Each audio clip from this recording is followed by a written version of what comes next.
একদিন আল্লাহ রাসূল কান্দে আর কয়, ওমর তুমি যেই রাস্তা দিয়া হাঁটো ওই রাস্তায় শয়তান হাঁটতে ভয় ভাই।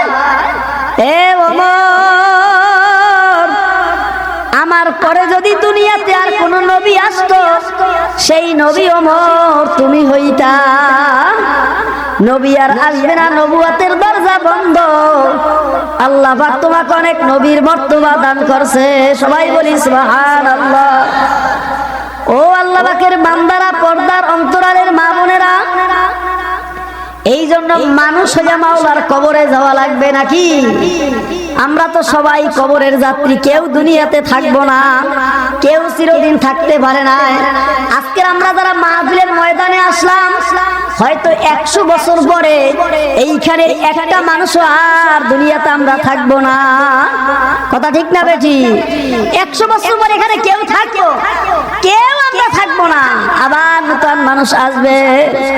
এই দুনিয়াটা তো মুসাফির খানার মতন, জায়গির বাড়ির মতন।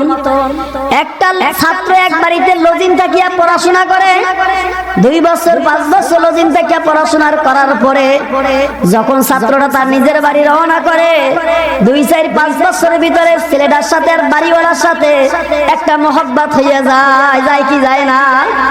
একদিকে গাঠি মুস্তা বান্ধে আর একদিকে চোখের পানি মুছে, আবার একবারে বলে তাড়াতাড়ি করো তাড়াতাড়ি করো, লঞ্চের সিটি শোনা যায়।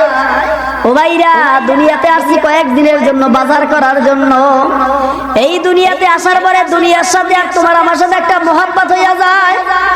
দেখবেন দুনিয়াতে কেউ আসতেও কিন্তু চায় না, এই দুনিয়ার থেকে কিন্তু কেউ বিদায় হইতেও চায় না। কথা ঠিক না বেঠিক? কিন্তু যত কিছু করি না কেন কেউ চিরদিন থাকতে পারবো না। এটা মুসাফিরখানা, কয়েকদিনের জন্য আসছি। বলকের বাদশা ছিল ইব্রাহিম বিন আদম বলকি রহমাতুল্লাহ আলাইহি। কত বড় বালকের বাদশা ছিল। একদিন এক ভিক্ষুক আসিয়া দরজায় ডাক দিয়া কয়, বাদশা আপনার এই মুসাফিরখানা আমি একটু থাকতে চাই। বলকের বাদশা কয়, ভিক্ষুক এটা তো মুসাফিরখানা নয়।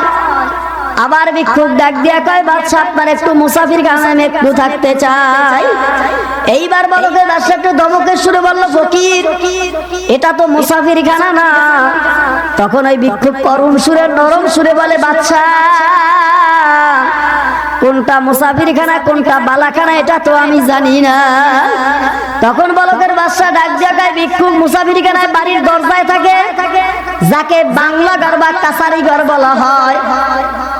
লোকজন রাস্তা দিয়ে রওনা করে, প্রত্যেক মানুষ রাত্র হইলে অবস্থান করে আবার চলে যায়, এইটা মুসাফিরখানা। তখন ওই ভিক্ষুক ডাক দিয়া কয়, বাদশা আপনার আগে কি এখানে বাদশাহী করছে? কয় আমার বাবা। কয় সে কোথায়? কয় সে তো কবরে চলিয়া গেছে। কয় আসবে না? কয় আর আসবে না। ও বাচ্চা, তার আগে কে বাদশাহী করছে? কয় আমার দাদাই। কয় সে কোথায়? কয় সেও তো কবরে চলিয়া গেছে। কয় আসবে না? কয় ওরে ভিক্ষুক রে, মানুষ যদি একবার দুনিয়ার থেকে বিদায় নিয়ে চলে যায় সে তো আর কোনোদিন আসে না। ও বাচ্চা, আপনি কি এখানে চিরদিন বাদশাহী করবেন? কয় আমিও চিরদিন বাদশাহী করতে পারবো না, আমারও ইন্তেকাল হইবে, আবার অন্য কেউ বাদশা হইবে। তখন ওই ভিক্ষুক ডাক দিয়ে করে, বাদশা তুমি আমাকে বলছো আহাম্মক, আসলে বড় আহাম্মক তো তুমি। মুসাফির হায়া সাবাহায় কবর আখের ঠিকানা, কুই আগে রওয়ানা হয় কুই পিছে রওয়ানা। দুনিয়াটা একটা মুসাফিরখানার মতন, একেবারে স্বপ্নের মতন, জায়গির বাড়ির মতন।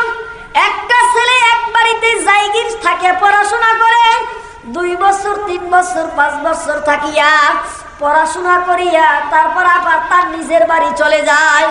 এই 2, 4, 5 বছরের ভিতরে ওই জায়গির ছাত্রের সাথে আর বাড়িওয়ালার সাথে একটু সম্পর্ক হইয়া যায়, একটু মহব্বত হইয়া যায়। কথা ঠিক না বেঠিক?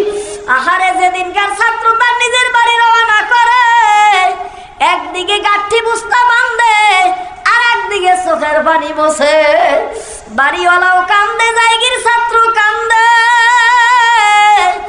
এতদিন ছিল একটা মহব্বত হইয়া যাওয়ার কারণে একদিকে গাঠি বুস্তা বান্ধে আর একদিকে বলে তাড়াতাড়ি